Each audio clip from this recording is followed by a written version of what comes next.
Selamat pagi dan salam sejahtera buat kita semuanya. Saya Merdana Pasaribu, NPM saya 18150054. Saya dari Prodi Vokasional Informatika 5B. Baiklah, di sini saya akan mempresentasikan ataupun membacakan tugas saya, yakni makalah OOP ataupun pemrograman berorientasi objek. Dosen pengampu saya ialah Pak Lukman Hakim Siregar.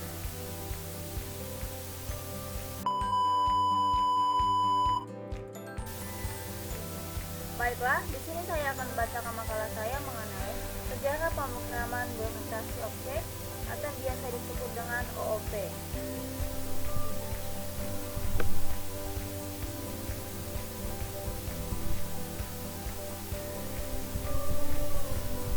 Di makalah saya akan membahas mengenai sejarah OOP ataupun PBO, pengertian OOP, konsep dasar OOP, program-program pendukung OOP.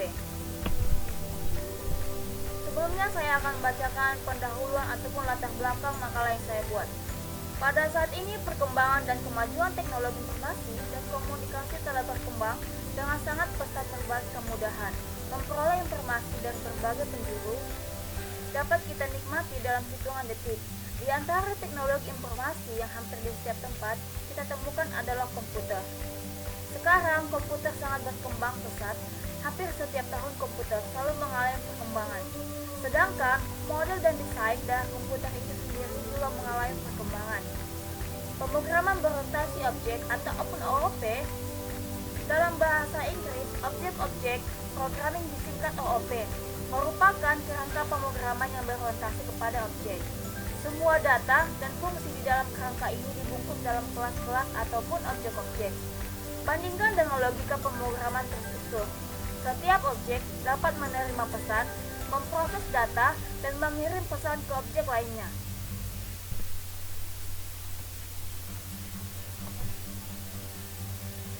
Berikutnya, rumusan masalah ataupun masalah apa yang saya akan bahas dalam makalah saya mengenai OOP. Yang pertama itu sejarah perkembangan OOP. Yang kedua, definisi dan pengertian OOP. Yang ketiga yakni program-program pendukung OOP.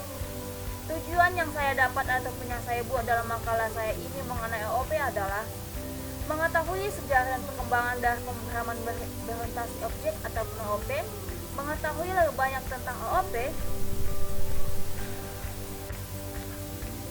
Yang pertama adalah sejarah OOP ataupun pemrograman berorientasi objek. Dasar untuk OOP dimulai pada awal 1960-an. Sebuah terobosan melibatkan contoh dan objek telah dicapai di MIT dengan PDP-1. Dan pertama untuk menggunakan bahasa pemrograman adalah simula. Ia direncanakan untuk tujuan membuat simulasi dan dikembangkan oleh Christine Newgert dan oleh Johan Diop. Di Norwegia, mereka bekerja pada simulasi yang berurusan dengan exploding kapal. Dan mereka dapat diwujudkan grup yang berbeda-beda. Yang pertama saya akan membacakan sejarah OOP. OOP disebut juga dengan PBO, pemrograman berorientasi objek. Dasar untuk OOP dimulai awal 1960-an. Sebuah terobosan melibatkan contoh dan objek telah dicapai di MIT dengan PDP-1. Dan pertama untuk menggunakan bahasa pemrograman objek adalah simulasi. Ia dirancang untuk tujuan untuk membuat simulasi dan dikembangkan oleh Christine Newgert dan oleh John Dahl di Norwegia. Mereka bekerja pada simulasi yang berurusan dengan exploding kapal. Dan mereka dapat diwujudkan grup yang berbeda, kapal kekategorian. Setiap jenis kapal akan memiliki kelas dan kelas akan menghasilkan perilaku yang unik dan data. Simula tidak hanya bertanggung jawab untuk memperkenalkan konsep kelas, tetapi juga memperkenalkan instansi dari kelas istilah atau biasa disebut dengan Object Oriented Programming atau OOP, pemrograman berbasis objek. Pertama kali dipakai oleh Xerox PARC atau EARC. Istilah ini digunakan untuk merujuk kepada proses menggunakan objek sebagai dasar untuk perhitungan suatu objek akan dapat dibentuk, diubah, dan dihapus sistem yang menggunakan pemrograman berorientasi objek. pertama kali adalah Skula 67 yang telah memberikan masukan terhadap berbagai bahasa pemrograman lain, termasuk Pascal dan Lisp tahun 1980. C++ mendominasikan pemrograman dengan kategori berorientasi objek. Tidak puas dengan bentuk tampilan yang ada, maka pengembang pemrograman berorientasi objek berusaha memikirkan grafik user interface. User interface yang dinamis pertama kali dikembangkan oleh Cocoa. Grafik user interface ini juga telah memainkan peran penting dalam pengembangan event-driven programming. Bahasa pemrograman yang menggunakan teknik pemrograman berorientasi objek dinyatakan rentan. Bahasa pemrograman untuk pengolahan rumus, Basic dan Pascal. Bahasa pemrograman ini murni karena tidak memiliki fungsi yang diperlukan oleh programmer. Hal ini akan membuat kebutuhan bagi para programmer untuk memecahkan kebutuhan tersebut akan ditemukan Java. Maka ditemukan Java. Java menjadi populer karena menggunakan virtual machine yang mirip dengan C++, sehingga memungkinkan Java bisa berjalan pada berbagai platform. Kepopuleran pemrograman berorientasi objek telah menyebabkan pengembangan dalam bahasa modeling, desain pricing, dan lain sebagainya, sehingga akan memberi harapan pengembangan bahasa program akan selalu ada di masa mendatang. Yang kedua adalah pengertian PBO ataupun OOP. Pemrograman berorientasi objek atau disebut dengan PBO atau Object-Object Programming disingkat dengan OOP, merupakan paradigma pemrograman yang berorientasikan kepada objek. Semua data dan fungsi di dalam paradigma ini dibuat dalam kelas-kelas atau objek-objek. Bandingkan dengan logika pemrograman terstruktur. Setiap objek dapat menerima pesan, memproses data, dan mengirim pesan ke objek lainnya. Model data berorientasi objek ini dikatakan dapat memberi fleksibilitas yang lebih, kemudahan mengubah program, dan digunakan luas dalam teknik hierarki lunak skala besar. Lebih jauh lagi, pendukung OOP mengklaim bahwa OOP lebih mudah dipelajari bagi pemula dibandingkan dengan pendekatan sebelumnya. Dan pendekatan OOP lebih mudah dikembangkan dan dirawat. Konsep dari objek orientasi programming atau disebut dengan OOP adalah lebih dari sekedar sebuah konsep program. Object oriented programming adalah cara berpikir tentang aplikasi yang mempelajari untuk berpikir bahwa aplikasi bukan sekedar prosedur melainkan sebuah objek. Objek yang dimaksud di sini memiliki pengertian sebuah modul yang mengkombinasikan antara data dan kode program yang bekerja sama dalam program dengan melewatkan proses satu sama lain. Jadi, objek orientasi programming merupakan cara yang paling efisien untuk kembali. Objek orientasi programming lebih memfokuskan kepada manipulasi objek. Kenapa seorang programmer harus mempelajari objek orientasi programming? Bahkan seorang programmer yang tidak pernah bekerja dengan objek orientasi programming harus mempelajarinya juga.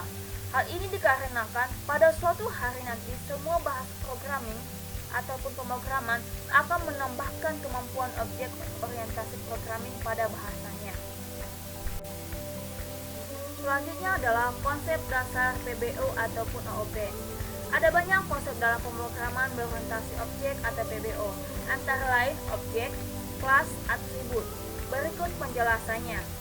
Yang pertama adalah objek.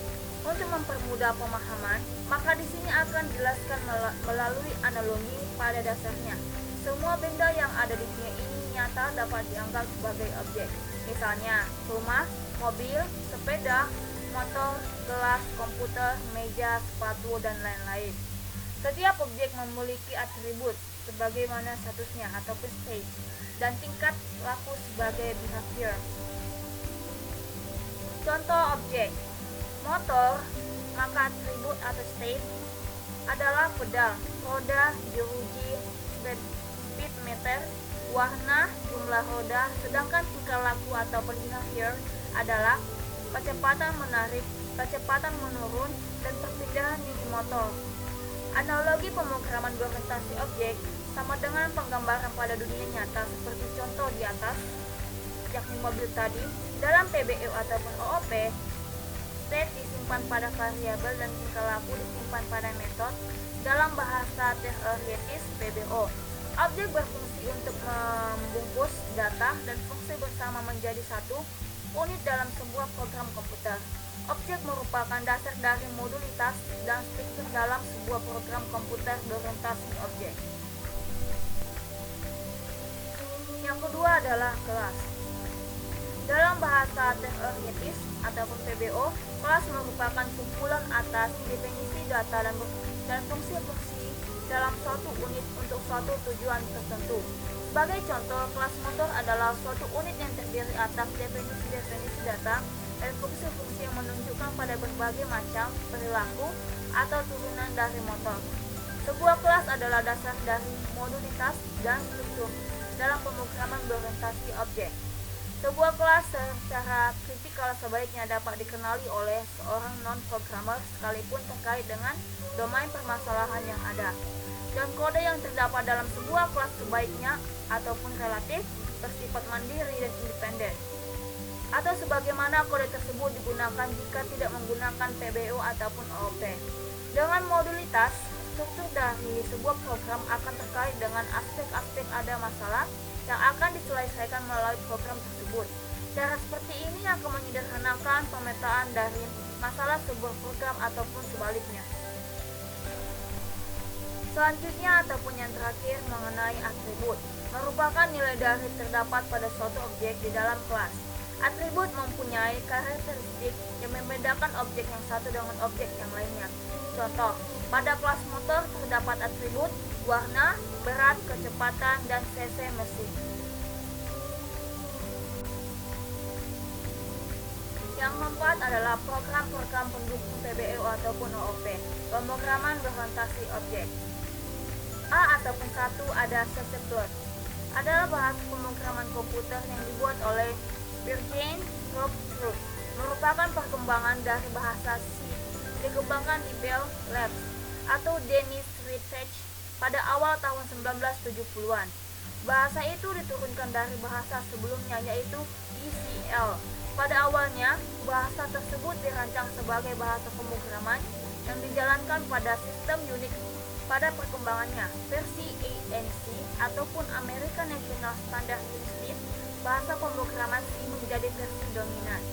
Meskipun versi tersebut sekarang jarang dipakai dalam pengembangan sistem dan jaringan maupun sistem embedded, Structure pada Bell Labs pertama kali mengembangkan C++ pada awal 1980-an. Untuk mendukung struktur pada C++, dibangun efisiensi dan sistem support untuk pemrograman tingkat rendah atau low level coding. Pada C++ ditambahkan konsep-konsep baru seperti kelas dengan sifat-sifatnya seperti inheritance dan overloading. Salah satu perbedaan yang paling mendasar dengan bahasa C adalah dukung terhadap konsep pemrograman berorientasi objek atau objek-objek programming. Perbedaan antara bahasa pemrograman C dan C++ merupakan bahasa-bahasa tersebut menggunakan sintaks yang sama tetapi mereka memiliki perbedaan. C merupakan bahasa pemrograman prosedural di mana penyelesaian suatu masalah dilakukan dengan membagi-bagi masalah ke dalam sub-sub masalah yang lebih kecil. Selain itu, C++ merupakan bahasa pemrograman yang memiliki sifat pemrograman berorientasi objek. Untuk menyelesaikan masalah, C++ melakukan langkah pertama dengan menjelaskan kelas-kelas yang merupakan anak kelas yang dibuat sebelumnya sebagai abstraksi dari objek-objek fisik. Kelas tersebut berisi keadaan objek, anggota-anggotanya, dan kemampuan dari objeknya. Setelah beberapa kelas dibuat kemudian, masalah dipecahkan dengan kelas. Bagian kedua ada Pascal ataupun bahasa pemrograman. Pascal atau bahasa pemrograman adalah bahasa pemrograman yang pertama kali dibuat oleh Profesor Nicole Green, seorang anggota International Federation of Information Processing atau disebut dengan IVIP pada tahun 1971. Dengan mengambil nama dari matematika Francis Blaise Pascal yang pertama kali menciptakan mesin penghitung. Profesor Pascal's Work membuat bahasa Pascal ini sebagai alat bantu untuk mengajarkan konsep pemrograman komputer kepada mahasiswanya. Selain itu, Profesor Nicole Wick membuat Pascal juga melengkapi kekurangan-kekurangan bahasa pemrograman yang ada pada saat itu. Bagian ketiga C ada Delphi. Adalah sebuah lingkungan pengembangan terpadu IDE untuk mengembangkan aplikasi, konsep, desktop, web, ataupun perangkat mobile. Produk ini pada awalnya dikembangkan oleh CodeGirl sebagai divisi pengembangan perangkat lunak milik Ember Code. Divisi tersebut sebelumnya adalah milik Borland. Bahasa Delphi atau dikenal pula sebagai objek Pascal atau disebut dengan Pascal dengan ekstensi pemrograman berorientasi objek PBO ataupun OP. Pada mulanya ditujukan hanya untuk Microsoft Windows, namun saat ini telah mampu digunakan mengembangkan aplikasi untuk Mac OS X, iOS, Microsoft, Net Framework, atau lihat di bawah pada tanggal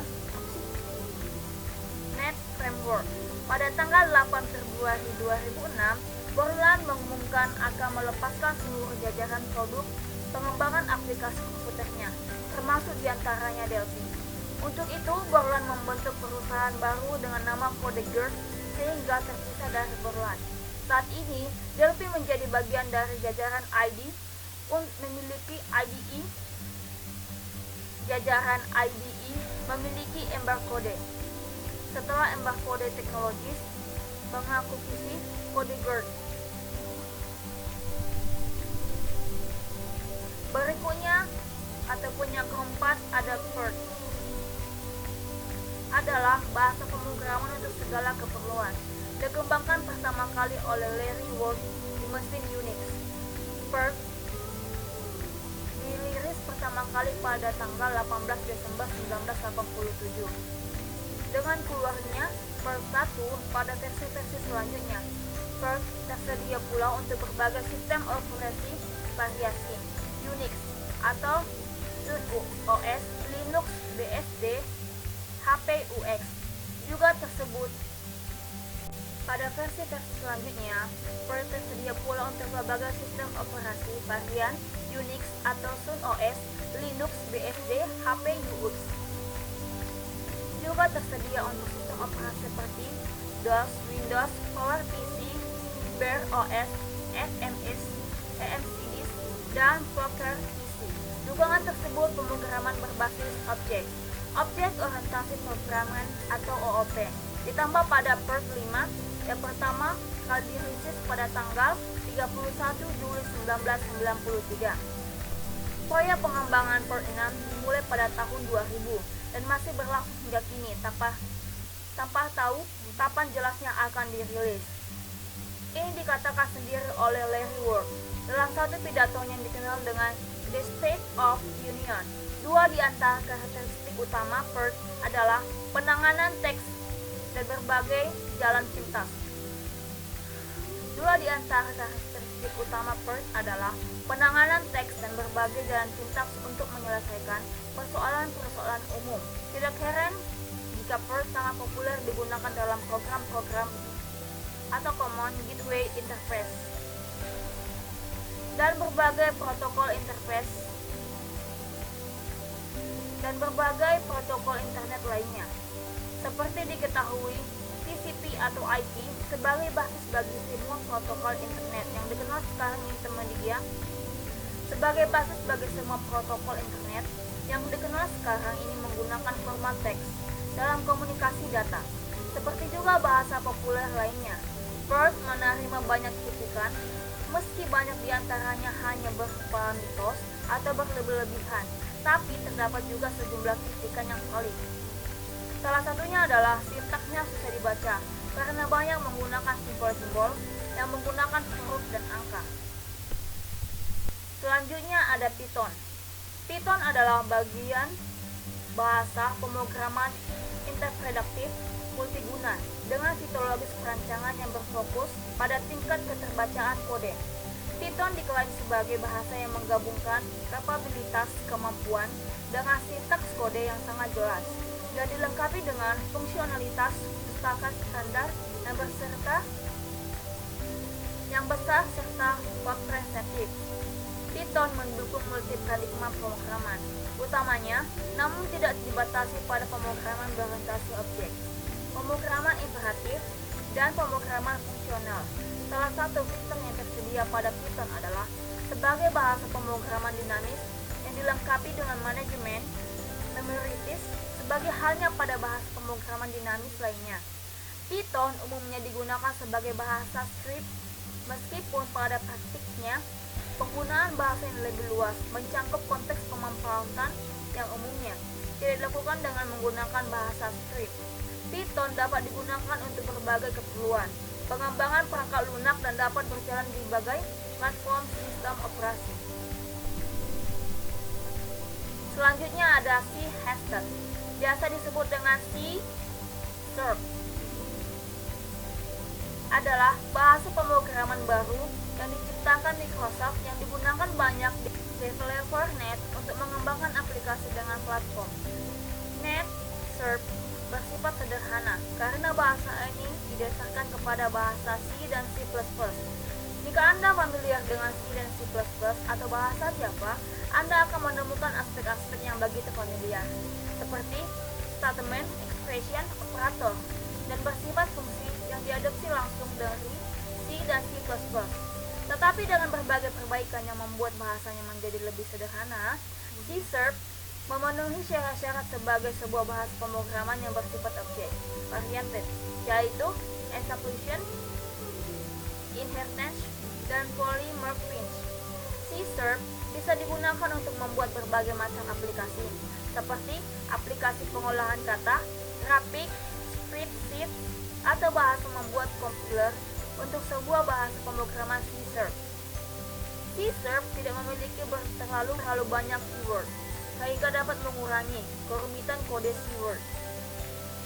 C# ditulis dengan pembagian masing-masing kelas-kelas atau classes untuk terdiri dari beberapa routines yang disebut sebagai member method.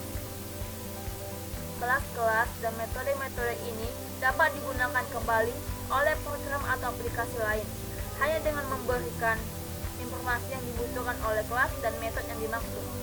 Maka kita akan dapat membuat suatu kode yang dapat digunakan oleh satu atau beberapa aplikasi dan program, atau reusable code.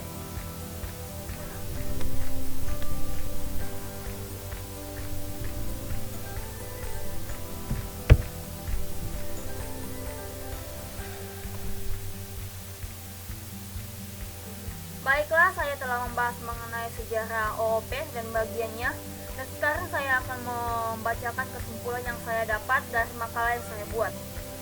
Seiring dengan perkembangan zaman, pada masa ke masa banyak bermunculan program baru serta bahasa pemrograman yang baru.